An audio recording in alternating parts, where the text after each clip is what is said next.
tidak terasa detik-detik indah Ramadan akan segera meninggalkan kita. Yang tersisa sekarang adalah muhasabah, merenung apa yang sudah kita dapatkan dari ibadah puasa kita.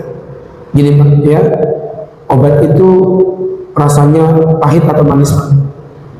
Pahit. Harganya murah atau mahal? Ini yang nggak bisa jawab berarti biasa pakai BPJS itu kelihatan.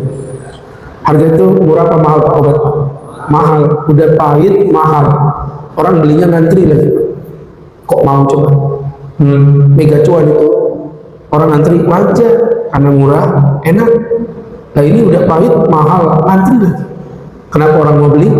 Karena yang dilihat dari obat bukan obatnya, tapi efeknya.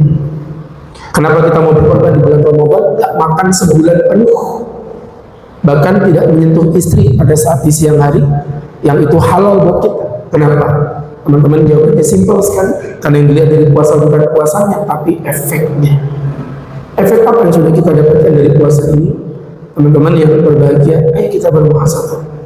Ramadan yang sukses adalah Ramadan yang memiliki karakter. Nah, karakter kesuksesan dalam ibadah puasa itu, kalau kita coba pelajari, saya tertarik untuk membahas surat Al-Ahqaf ayat yang ke-15. Ini berbicara tentang puncak umur manusia, ya, yang kalau kita korelasikan dengan puncak ibadah yang kita lakukan, wabil khusus ibadah puasa. Maka di sini jatuhnya kena banget Pak. Ini dalam surat Al-Ahqaf ayat 15. Apa yang menjadi sikap dalam muhasabah ibadah puasa kita? Ada 5 poin. Yang pertama adalah Rabbi auzi'ni an ashkura ni'mataka allati an'amta 'alayya. Tuhan, cicitkan aku untuk mengerti indahnya rasa syukur atas nikmat yang Kau berikan kepada. Jadi kalau kita udah mau tuntas menjalankan ibadah puasa, Bapak-bapak jangan cuma sibuk dengan seremonialnya aja, tapi kita harus bersyukur. Ini ibadah ini nikmat yang luar biasa. Mindset kita aja yang keliru. Membayangkan kalau ibadah itu, ya mohon maaf ya, urusannya duit, harta. Memang nikmat itu kan ada 2. Ada nikmat yang madruk bil ain, bisa dilihat mata. Ada nikmat yang ghairu madruk bil ain, yang tidak kasat mata. Nah yang bisa dilihat mata ini cenderung mudah disyukuri. Contoh, misalnya nikmat harta, contohnya nikmat wanita, contohnya nikmat tahta. Ini nikmat yang gampang disyukuri. Makanya saya berceramah, gak pernah jemaah itu mati gaya. Ada aja syukurannya Pak. Punya istri namanya walimahan, punya anak namanya akikahan, naik jabatan ada namanya tasyakuran. Bahkan kemarin saya diundang sama perempuan, baik perempuan, Ustaz berkenan ceramah di tempat kami, insya Allah. Alhamdulillah Pak Ustaz, tapi ini acaranya di hotel. Oh nggak apa-apa, biasa aja lah. Mau dimanapun, yang penting acaramu yang benar ya, jangan main-main kamu. Enggak Pak Ustaz, ini acaranya cuma syukuran. Oh, kalau syukuran ya saya pasti mau lah. Oke, syukuran apa nih Mbak? Alhamdulillah kalau Ustaz berkenan, ini syukuran dalam rangka pembukaan diskotik baru Pak Ustaz. Ya? Mudah-mudahan dengan doa dari Ustaz, diskotik kami makin barokah dan dilindungi Allah. Barokah tundul musik itu. Bapak ngerti gak sih artinya apa? Saya tuh membayanginnya gini, orang yang hidup dalam dunia kegelapan, dalam dunia kemaksiatan, dugem, ya, gelapnya malam sekalipun bisa bersyukur. Jadi kalau Bapak punya duit bersyukur, Pak, nggak usah jadi orang beriman, preman bisa bersyukur.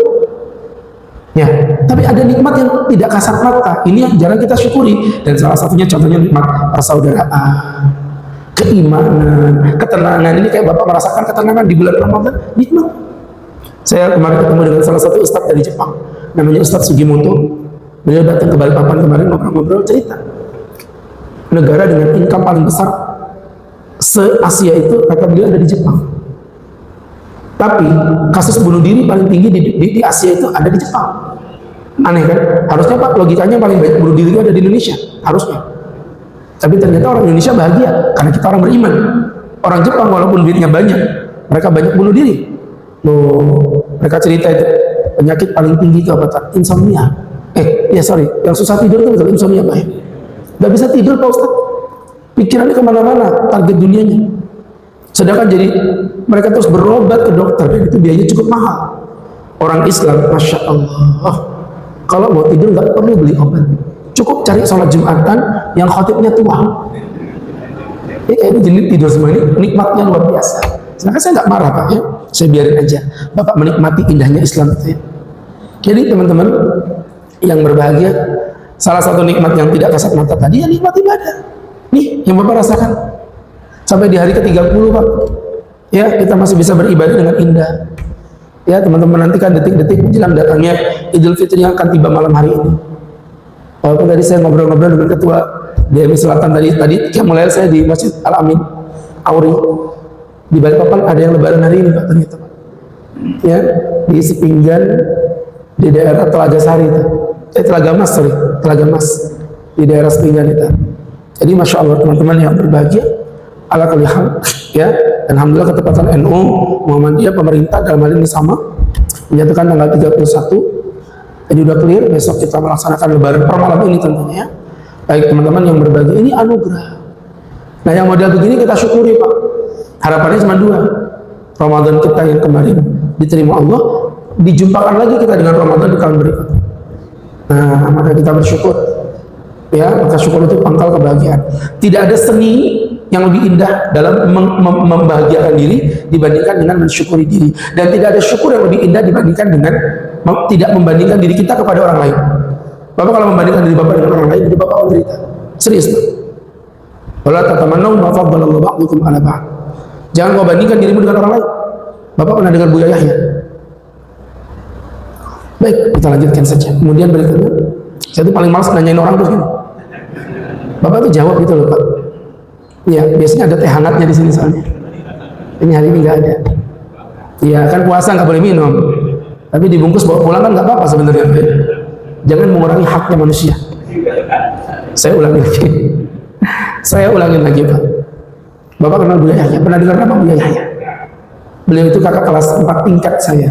Jadi beliau semester lulus, saya baru masuk 4 level di atas saya.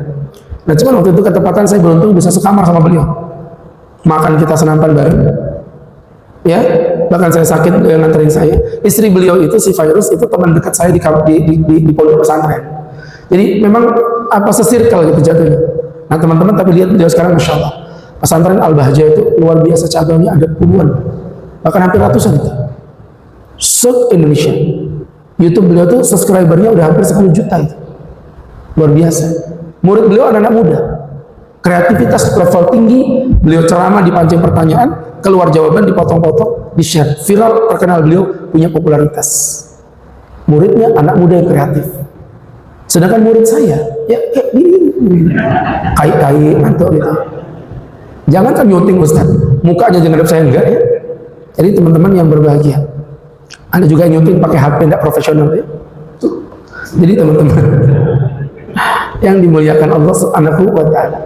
Ini Pak, kalau Bapak pelajari, kalau saya bandingkan sama beliau, saya sedih lah. Kuliahnya bareng, gurunya bareng, dosennya sama. Tapi kok beliau bisa terkenal begitu? Kok kita biasa-biasa aja? Wah, menderita. Jangan pernah bandingkan dirimu dengan orang lain, tapi bandingkan dirimu dengan dirimu di masa lalu. Ya, diri Bapak sekarang gimana? Bandingkan dengan masa lalu Bapak. Alhamdulillah, setiap tahun ada perbaikan. Setiap tahun ada keindahan yang diberikan Allah kepada kita. Itu yang pertama Pak ya. Jadi momen pertama dalam menyikapi akhir Ramadan adalah mensyukuri nikmat yang diberikan Allah kepada kita berbentuk ibadah di bulan Ramadan yang indah dan penuh kemenangan ini. Yang kedua, wa ala walidayhi, dan kepada kedua orang tua. Nah, ini hati-hati. Orang lulus ibadah, baik dia pulang haji, tuntas iktikaf, tuntas Ramadan, ini biasanya langsung dibumbui dengan rasa bangga, rasa bersih, suci terhadap segala kemaksiatan. Wala tuzakku anfusakum, jangan kau merasa suci kata Allah. Ya, teman-teman, ternyata ada satu tugas yang harus Bapak pastikan. Apa itu? Hubungan antum dengan orang tua Bapak. Bapak menuntaskan ibadah puasa. Wah, keren banget itu. Apalagi tuntasnya tarawih full 30 hari. Tilawah minimal khatam sekali. Sedekah kencang luar biasa. Sekarang pertanyaannya, apakah berhubungan antum dengan orang tua? Itu pertanyaan. Karena kalau hubungan Bapak dengan orang tua buruk, dengan segala hormat, saya pastikan ibadah Bapak akan jadi sia-sia.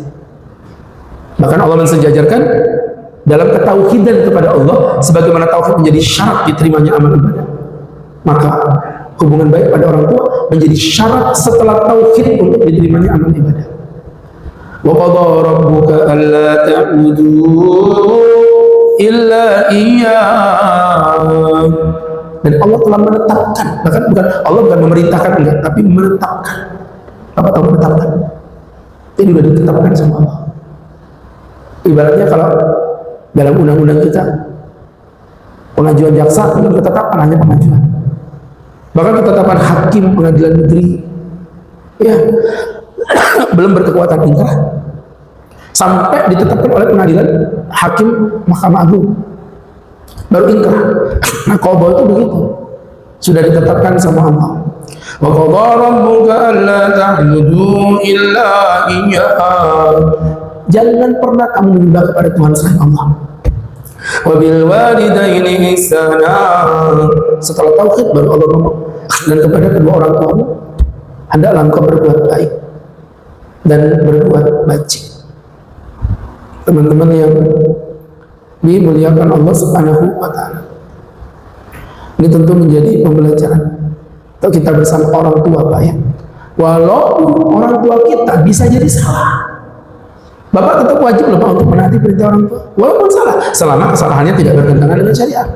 Kalau bertentangan syariat, kembali ke kaidah la ta'ata li makhluqin fi maksiatil khaliq.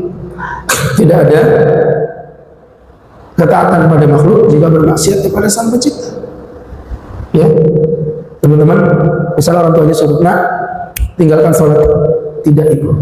Nak makan babi, tidak ibu. Nak buka jilbab, tidak bu, ini dosa. Buka, tidak ibu, bukan.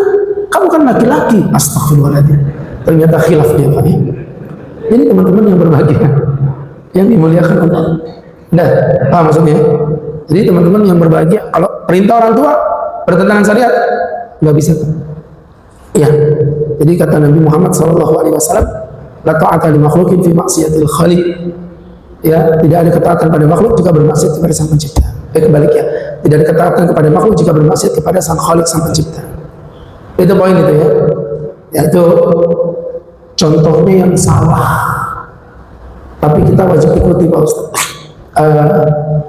Teman-teman gini, saya punya murid di Kilo 34. Kilo 34 itu masuk kecamatan apa tuh, Pak? Samboja. Dulu namanya Samboja, sekarang udah berubah. Semenjak IKN itu jadi berubah kecamatan Jah. Bapak nggak pernah dengar? Sudah keluar SK-nya dari Presiden, namanya kecamatan Jah. Kan namanya Samboja. Samboja kan udah di penjara tuh, Pak ya. Jadi tinggal kecamatan Jah. Ini ngantuk ini kelihatan ini. Jadi teman-teman yang berbahagia, tinggal di Kilo 34, kerjanya di Pelabuhan Semayang. Bisa Bapak bayangkan, sekali berangkat 40 kilo, PP 80 per hari, naik motor. Masya Allah. Jadi subhanallah, sampai akhirnya, karena dia memang anak yang soleh, dia cepat banget itu naik jabatan jadi kabak. Nah, ketika itu dia bilang ibunya, ibu, alhamdulillah adik jadi kabak. Alhamdulillah nak, ibu, adik mau pindah ke Balikpapan. Kalau ibu mau ikut, ayo ikut bareng kami. Nanti kita tinggal di Balikpapan. Tapi kalau ibu nggak mau ikut, ibu di sini, nanti kami sediakan pembantu. Tapi Sabtu Minggu saya tetap pulang. Apa jawab ibunya? Ibu nggak mau ke Balikpapan, nak, karena ibu udah nyaman di Samboja. Dan ibu juga nggak mau kamu ke Balikpapan, karena ibu nggak mau kehilangan kamu. Nanti ibu kesepian. Berarti maknanya apa? Artinya apa? Nggak boleh pindah.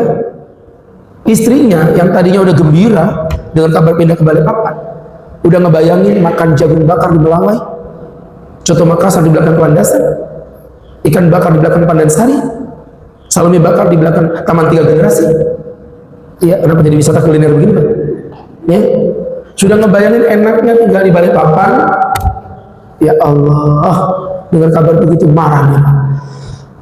Ya Allah mas, mama itu kenapa nggak perasaan banget? Nggak kasihan kak kamu pipi 80 kilo? Suaminya belain mamanya lah. Ketika dia belain mamanya, disitulah terjadi cekcok. Nah untungnya yang lakinya ini murid saya di kampus, yang perempuan ini murid saya di kajian. Jadi se-circle, enak dia ngomong gini, udah. Kita kembalikan kepada hukum Allah. Maksudnya dek, ya kembali ke Quran Sunnah. Caranya dek, ya kita datang ke Pak Ustaz aja. Tanya Pak Ustaz, apapun yang diputuskan Pak Ustaz, kita ikutin dia. Oke, deal. Udah. Sampai ke rumah saya bilang, jadi ini dipasrahkan ke saya nih. Iya Pak Ustaz, yakin Pak Ustaz. Baik. Setelah menimbang, memperhatikan. Maka saya bertanda tangan di bawah ini memutuskan bahwa yang salah adalah yang kayak dari CTI itu loh Pak ya. The next idol is yang salah adalah mamamu. Tuh kan Mas, Ustaz aja belain aku, kamu nggak percaya. Mbak, belum selesai ngomong apa memang belum selesai ngomong ini. Mamamu salah, ya salah lah. Itu namanya egois, nggak bisa mengerti perasaan orang lain. Salah itu. Tetapi kesalahan mamamu ini termasuk jenis kesalahan yang tetap wajib ditaati karena perintahnya tidak bertentangan dengan syariat manapun. Salah tapi wajib diikuti Pak Ustadz, iya. Tapi ini nggak logika Pak Ustadz memang. Mbak, cinta itu kadang-kadang tak ada logika. Begitulah kata siapa? Oh, Agnes Monica. Sembarang kan ya.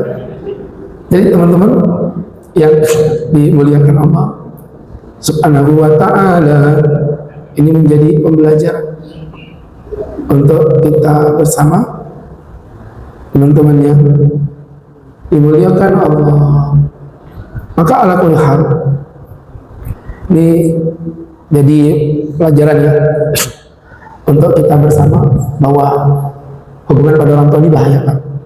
Kalau Bapak nggak hati-hati ya, Bapak orang tua itu walaupun salah kadang-kadang mulahin, tahu mulahin, memberi serapahnya itu masih mustajab walaupun salah Pak.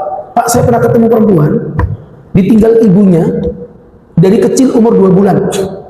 Jadi dia hidup sama bapaknya ditinggalkan, berarti kan perempuan durhaka ini. Mohon maaf, perempuan bajingan ini. Ninggalin suami, ninggalin anak masih kecil 2 bulan. Hanya untuk kawin lagi dengan seorang mantan. CLBK. Apa CLBK? Cinta lama belum kelar. Ya? Tuh lihat, perempuan kurang ajar. Anaknya nggak terima waktu dia lagi duduk sama bapaknya, didatengin perempuan tua, dipeluk dari belakang. Kaget dia, saya nggak kenal siapa ini. Anda siapa? Ibunya tadi, nak, kamu lupa ibu, nak. Ibu siapa? Nak, kamu nanya, bertanya-tanya begitu ya. Ini ibu kamu, nak. Ya Allah Pak Ustadz, rasa sakit 32 tahun yang lalu itu muncul kembali. Saya bilang saya nggak punya ibu, pergi sana. Pak, dia punya usaha properti itu, beli tanah. Akhirnya cara Allah menguji dia, tanahnya sengketa Pak, hilang duit dia beberapa miliar, ditipu dia dengan anak buahnya sendiri, digelapkan uang perusahaannya, dia rugi beberapa miliar. Hanya dalam waktu nggak sampai sebulan itu habis usaha, tinggal dikit. Saya bilang kamu tobat, minta maaf sama ibu, minta maaf sama ibu. Datang ke rumah, ini perempuan yang saya ceritakan Pak Ustadz, ibu udah banyak maksiat, ninggalin suami dosa besar. Ibu bertobat-tobatan nasuha. Iya Pak Ustadz, saya terima kasih Ustadz nasihatin anak saya. Sekarang saya bisa bareng lagi dengan anak saya. Jadi bapak-bapak yang dimuliakan Allah, terus saya jadi mikir gimana, ya Allah, lah ibu sebajingan itu aja masih bisa nyumpain anaknya, nulahin anaknya, apalagi ibuku, ibumu, dan ibu kita semua yang baik-baik, yang sayang sama kita sejak kita masih kecil. Makanya waspada. Tuh maksudnya. Baik. Kemudian yang ketiga teman-teman, wa an'amal salihan tarullah, dan berikan kesempatan aku beramal yang kau ridhoi. Nah sekarang kita udah puasa nih, Ramadan udah berlalu, otomatis ibadahnya udah pasti dong, nyata kok kita lakukan. Yang pertanyaannya, ini termasuk ibadah jenis apa? Ibadah yang membuat Allah ridho atau ibadah yang membuat Allah tidak ridho? Hati-hati. Maka Nabi berdoa, Allahumma inni a'udzubika min ilmin la yanfa'. Aku berlindung kepadamu dari ilmu yang tidak bermanfaat. Berarti ada ilmu yang bermanfaat, ada ilmu yang tidak bermanfaat. Wa min qalbin la yakhsha', dari hati yang tidak pernah khusyuk. Perhatikan, wa min amalin la tuqbal, dan dari amal salih yang tidak diterima oleh Allah. Berarti maknanya ada loh orang beramal tapi sia-sia. Sekarang untuk memuhasabah, apakah puasa kita ini termasuk dalam jenis puasa yang membuat Allah ridho atau tidak? Apakah puasa ini diterima oleh Allah atau tidak? Maka jawaban yang paling mendasar, hadirin, efek dari ibadah puasa itu apakah masih tersisa atau tidak? Jadi gini Pak, ada sebuah ucapan dari Imam Hasan Al-Basri, amin alamati qabulil ibadah, dan dari tanda diterimanya amal ibadah, Al ibadatul lati ba'daha, ibadah yang menghadirkan ibadah berikutnya. Berarti maksudnya, contoh, Ramadan ini bukan tujuan ya. Ramadan ini masih madrasah. Kita masih latihan, tujuan nanti 11 bulan ke depan. Bapak dididik tiap malam puasa. Keluar Ramadan, apa masih ada sikap rakus terhadap makanan yang kita lakukan? Dan untuk mendeteksi itu nggak usah jauh-jauh, baru tanggal 1 Syawal aja. Itu semuanya udah masuk. Ketupat, opor, ayam, rendang daging, telur bumbu Bali, Masya Allah. Keserakannya muncul kembali. Tiap hari kita disuruh terawih. Keluar Ramadan, masih ada nggak sisa untuk qiyamul lail? Bapak tadi malam masih qiyamul lail. Tadi malam masih qiyamul lail. Saya mau tanya sama Bapak, tapi Bapak nggak usah jawab. Saya mau tanya, tapi Bapak nggak usah jawab. Ya. Bapak-bapak yang tadi malam, tiap malam melakukan terawih. Tiap malam melakukan tahajud. Saya tantang Bapak. Apa kabar di malam hari Idul Fitri? Adakah di antara kita yang masih melaksanakan sholat tahajud? Gak usah dijawab. Wajah Bapak itu sudah menggambarkan apa jawabannya. Ya. Malam Lebaran, ibunya sibuk goreng kacang mete, bapaknya sibuk membersihkan akuarium. Itu yang terjadi. Kita yang tiap hari ngaji, tilawat. Keluar Ramadan masih ada nggak ngaji Qurannya? Nah sekarang nggak usah jauh-jauh tuh di hari Idul Fitrinya. Kayaknya selembar juga nggak kita baca, Pak. Ya, teman-teman yang dimuliakan Allah Subhanahu Wa Taala, ini menjadi pembelajaran untuk kita bersama, sahabat-sahabat yang dimuliakan Allah. Yang ketiga, yakinkan ibadah kita diterima Allah. Syaratnya tadi ya, bilang tadi akan memunculkan ibadah berikutnya. Semangat. Kalau kemarin itikaf, ya sekarang muncul rasa cinta kepada masjid. Dan Bapak lihat aja, nggak usah jauh-jauh, tanggal 1 Syawal aja. Lebih tepatnya 10 hari yang pertama di bulan Syawal aja. Kemana orang-orang bubar? Sampai ada masjid itu Pak, buat spanduk besar, ukuran 2 kali 3 meter gitu Pak. Gede. Berita kehilangan. Telah hilang jamaah masjid. Terakhir kali terlihat di masjid 10 hari yang terakhir di bulan Ramadan. Barang siapa yang menemukan, tolong hubungi nomor di bawah ini. Nanti maksudnya. Itu tuh kata-kata satir, sindiran. Jemaahnya bubar. Kalau Syawal itu jemaah kayak seakan-akan bubar. Nah ini teman-teman yang dimuliakan Allah Subhanahu Wa Taala. Kemenangan yang akhirnya hilang sirna. Ya ingat ya bahwa perjuangan kita ini masih cukup lama. Masih ada beberapa jam ke depan. Ini belum berakhir. Makanya teman-teman tadi malam saya pulang dari tarawih. Saya tarawihnya 2-3 lagi waktu itu. Jadi malam banget itu pulangnya. Ketemu ibu-ibu bawa plastik kanan Ramayana 3, plastik kiri Matahari 3. Bu, ibu pulang, ibu nggak tarawih? Enggak Pak Ustaz. Bu, ini loh malam-malam kemungkinan Lailatul Qadar terjadi 10 hari terakhir. Kok bisa-bisanya Bu nggak tarawih? Apa jawab dia, Pak Ustaz? Ini semua saya lakukan demi merayakan dan menyambut hari kemenangan. Oh, aku cabut ginjalmu baru kelas. Kemenangan apa? Wong Anda nggak ikut lomba kok kemenangan? Kemenangan itu didapatkan untuk mereka ikut lomba. Ya Pak, mereka ikut lomba. Kalau ikut lomba, tarawihnya 30 hari full, tilawahnya 30 juz, konsisten, istiqomah. Itu Pak, baru yang Ustaz sampaikan tadi. Ya, teman-teman yang berbahagia, itu baru nanti ikut lomba. Ya, teman-teman yang berbahagia, intinya banyak-banyak beramal. Ini bukan bulan malas ya, bulan produktif. Lepas perang Badar terjadi di bulan apa? Ramadan. Amul Fatah, terbukanya kota Makkah, itu terjadi di bulan Ramadan. Bahkan negara kita 17 Agustus 1945 itu ternyata jatuh tanggal 9 Ramadan. Bahkan terjadi sejarah besar di mana timnas Indonesia mampu membantai Bahrain. Itu juga terjadi di bulan Ramadan. Bapak paham nggak sih Pak? Jadi teman-teman yang dimuliakan Allah Subhanahu Wa Taala, itu tentu menjadi pembelajaran untuk kita bersama Pak ya. Ayo teman-teman yang dirahmati Allah, Ramadan menjadi bulan beribadah. Yang keempat, wa aslih li fi dzurriyyati, dan benahi keluargaku. Jadi memang momentum untuk kembali ke keluarga. Ya, Bapak yang di masa muda disibukkan dengan bekerja, sudah saatnya ya Ramadan mencetak jiwa yang romantis dalam rumah tangga. Iya Pak, makanya saya tuh agak kaget, orang tuh mindsetnya kalau Ramadan tuh kayak dengan istri kayak seakan-akan berjauhan. Pernah kan ada suami di sini, istri di sini. Saya candain, Pak, nempel dong dengan istrinya, jangan berjauhan. Apa jawaban dia? Tat, jangan nempel. Kesentuh aja dia nggak mau. Saya tanya kenapa Bu? Iya Tat, nanti bisa batal puasa saya. Siapa yang bilang? Yang dilarang itu adalah berhubungan suami istri. Bersentuhan kulit nggak apa-apa. Jangan bersentuhan, berciuman juga nggak apa-apa Pak. Ada hadisnya Pak. Hadis riwayat Aisyah, Sahih Bukhari Muslim, karena Nabi yuqabbiluni wa yubashshirni, Nabi mencium aku dan Nabi juga memeluk aku, bahwa shaim, beliau berpuasa, wa kana amlakukum li irbihi, tetapi Nabi adalah orang yang paling mampu menjaga hawa nafsunya. Ya, jadi artinya nggak apa-apa. Kalau pengantin baru sih mungkin not recommended ya. Karena pengantin baru tuh ibarat listrik itu tegangan tinggi. Iya. Kadang belum dicetak udah nyala duluan lampunya. Itu pengantin baru. Beda kalau yang sudah tua-tua yang kayak gini-gini. Ini udah ibarat listrik itu tegangan rendah.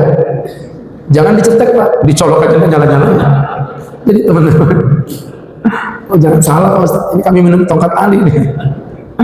Jadi teman-teman yang dimuliakan Allah Subhanahu wa Ta'ala, ala kulli hal, sahabat-sahabatku yang dimuliakan Allah Subhanahu wa Ta'ala. Begitu Pak ya, sama istri romantis Pak. Nabi Muhammad berpuasa berciuman Pak, menjaga romantis. Kadang-kadang Ustaz itu pulang dari pengajian kemarin, saya diundang sama Pak Gubernur itu Pak Nurdi Mas'ud di rumah jabatan beliau di Samarinda. Nginep hotel Pak Ustaz, saya bilang jangan Pak, saya langsung pulang aja.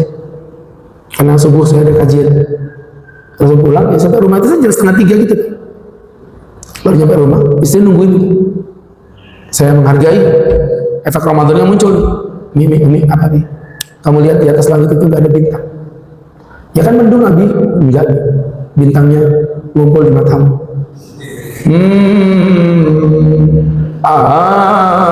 Gitu. Satu itu Pak, jangan ketawa-ketawa aja. Umi sini nih, apa? 1 tambah 1 berapa? 1 tambah 1 ya 2 lah Abi, 7. 2 Abi 7. Kok bisa? Ya karena aku nggak bisa menduakan kamu tujuan dalam hidup dan matiku. Itu nanti kalau Bapak praktekin di rumah, praktekinnya. Dedek 1 tambah 1 berapa? 2 Mas. 7 deh. 2 bego, astagfirullah. Kok beda cerita? Jadi gitu Pak ya. Ala kulli hal, teman-teman kembali ke keluarga. Kemudian yang kelima atau yang terakhir, inni tubatu ilaika wa inni minal muslimin. Aku bertobat kepadamu ya Allah, dan sesungguhnya aku adalah orang-orang yang berislam. Ya, jadi tentu jadi pembelajaran untuk kita bersama, sahabat-sahabatku yang dimuliakan Allah Subhanahu wa Ta'ala. Baik teman-teman, itu 5 poin tadi Pak ya, kita manfaatkan. Yuk Ramadan kali ini taubatnya dikencengin sebelum kita keluar nggak bawa dosa, karena kita nggak pernah tahu sampai kapan kita jumpa Ramadan di tahun-tahun berikutnya. Ya Allah Maha mengambil nyawa seseorang.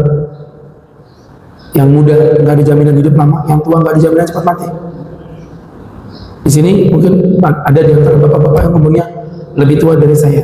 Itu pun belum tentu bapak yang mati duluan. Bisa jadi ustaz yang belakangan. Ya. Teman-teman, paham nggak sih? Nggak mesti bapak yang mati duluan, bisa jadi ustaz yang belakangan. Jadi artinya karena umur nggak ada yang tahu, ya kita manfaatkan dengan sekuat tenaga kita, dengan harapan semoga Ramadan kali ini benar-benar menjadi Ramadan yang terbaik, ya Ramadan yang terbaik untuk kita bersama. Baik teman-teman, tidak memperpanjang dan tidak memperlebar, silakan buat teman-teman yang hendak bertanya, kamu silakan.